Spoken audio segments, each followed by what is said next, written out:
दोस्तों, अगर आप वर्ल्ड सिनेमा की जानकारी रखते हैं तो गॉडजिला को तो जानते ही होंगे। एक ऐसा जगरनॉट गिरगिट जिसकी एटॉमिक ब्रीथ पूरी दुनिया को तबाह कर सकती है। गनीमत है कि यह असली में एग्जिस्ट नहीं करता है, नहीं तो इंसानियत का कब का एंड गेम हो गया रहता। तो इसी को ध्यान में रखते हुए आज हम गॉडजिला की जीवनी और उसके बलिदान के बारे में बात करने वाले हैं, इसलिए वीडियो को पूरा जरूर देखिएगा। लेकिन उससे पहले आदमी खाली साला मजा लेके चल जाता है, सब्सक्राइब करता ही नहीं है। करिए सब्सक्राइब करिए चैनल को, एकदम लाल बटन दबाइए, एकदम कर दीजिए सब्सक्राइब।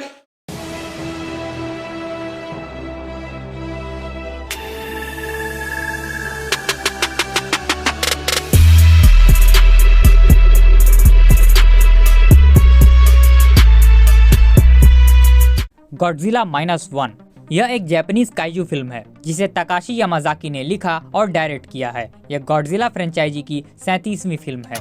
कहानी सन 1945 के द्वितीय विश्व युद्ध के बाद की है, जहां अमेरिका द्वारा परमाणु बम गिराए जाने के बाद रेडिएशन की वजह से लोग सफर कर रहे थे। इसी बीच जहां सेना की टुकड़ी का एक बेस था, उस आइलैंड पर एक अननोन क्रीचर हमला कर देता है और पूरे बेस को तबाह कर देता है। उस क्रीचर को गॉडजिला बताया गया है। अब ये क्या था और कहां से आया था, इसके बारे में कोई जानकारी नहीं दी गई है। बस यहाँ गॉडजिला के पैदा होने का पूरा ब्लेम अमेरिका पर डाल दिया गया है। बताया गया है कि अमेरिका द्वारा किए गए न्यूक्लियर टेस्ट ऑपरेशन क्रॉसरोड्स के दौरान ही गॉडजिला का म्यूटेशन हुआ है। यह न्यूक्लियर टेस्ट वॉरशिप्स पर होने वाले साइड इफेक्ट को इन्वेस्टिगेट करने के लिए किया गया था। म्यूटेटेड गॉडजिला पूरे समुद्र में उत्पात मचाना शुरू कर देता है। उसके रास्ते में जो भी आता वह अपनी एटॉमिक ब्रीथ से उसका नामो निशान मिटा देता था। हालात तो यह हो गए थे कि उसके डर से समुद्र में लोग आने जाने से डरने लगे। पूरे समुद्र पर अपना दहशत फैलाने के बाद गॉडजिला अब टोक्यो की ओर बढ़ने लगता है। यह देखकर वहाँ की सरकार की फटके हाथ में आ जाती है,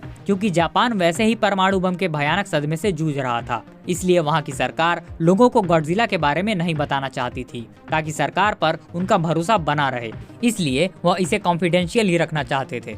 जापान अपनी पूरी सेना लगा देता है गॉडजिला को रोकने के लिए, लेकिन उसकी एटॉमिक ब्रीथ के आगे कोई नहीं टिक पाता है। तमाम कोशिशों के बावजूद आखिरकार गॉडजिला जापान में घुस ही जाता है और वहाँ के एक शहर को पूरी तरह से तबाह कर देता है। अगर देखा जाए तो यहाँ जापान वालों पर दो परमाणु बम गिरा था, एक अमेरिका द्वारा और एक गॉडजिला द्वारा। अब चूंकि वे अमेरिका से तो बदला लेने के हालत में नहीं थे, इसलिए वे सारा गुस्सा गॉडजिला पर उतारते हैं। अपनी जल, थल और नभ की पूरी सेना लेकर गॉडजिला पर चारों तरफ से हमला कर देते हैं, लेकिन गॉडजिला का घंटा कुछ नहीं बिगाड़ पाते हैं। जब उन्हें यह एहसास होने लगता है कि वे गॉडजिला को कभी हरा नहीं पाएंगे, तब वे विज्ञान का सहारा लेते हैं। फ्रेयॉन टैंक्स और वाटर बोयेंसी यानी उत्प्लावन बल की मदद से गॉडजिला को डिसमेंटल करने की कोशिश करते हैं। तो क्या वे अपने इस प्रयास में सफल हो पाते हैं या नहीं, क्या वे गॉडजिला को खत्म कर पाते हैं या नहीं, इन सारे सवालों के जवाब जानने के लिए आप इस फिल्म को तो जरूर ही देखिएगा।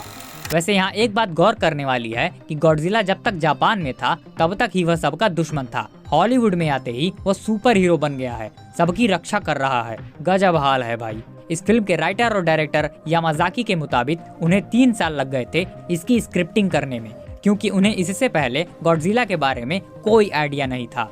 इसलिए पहले उन्होंने गॉडजिला की सारी फिल्मों को देखा, उसका कॉमिक्स पढ़ा, तब जाकर उन्होंने कहानी लिखना शुरू किया। लगभग 10 से 12 मिलियन के बजट में बनी इस फिल्म ने वर्ल्ड वाइड $116 मिलियन की कमाई की है और इसी के साथ यह जापान की अब तक की सबसे ज्यादा कमाने वाली फिल्म बन गई है। इसका VFX, सिनेमेटोग्राफी और BGM ही इसका सबसे बड़ा प्लस पॉइंट है। बाकी कहानी में एंगेजिंग थ्रिलिंग मोमेंट्स के साथ इमोशनल एंगल भी दिया गया है, जो काफी ज्यादा इम्पैक्टफुल है। तो अब सवाल यह आता है कि इसे कहां देखें, क्योंकि यह भारत में रिलीज ही नहीं हुई थी। टेलीग्राम और डाउनलोडिंग वेबसाइट्स पर इसके ओरिजिनल प्रिंट्स अवेलेबल हैं, लेकिन हिंदी में नहीं। उसके लिए आपको थोड़ा इंतजार करना पड़ेगा। तो अगर आपने इस फिल्म को कहीं से जुगाड़ करके देख लिया है तो उसका एक्सपीरियंस हमसे जरूर शेयर करिए और इसी तरह के इंटरेस्टिंग वीडियो के लिए हमारे चैनल को भी सब्सक्राइब कर लीजिए। मिलते हैं अगली कहानी के साथ, तब तक के लिए जय हिंद, जय श्री राम।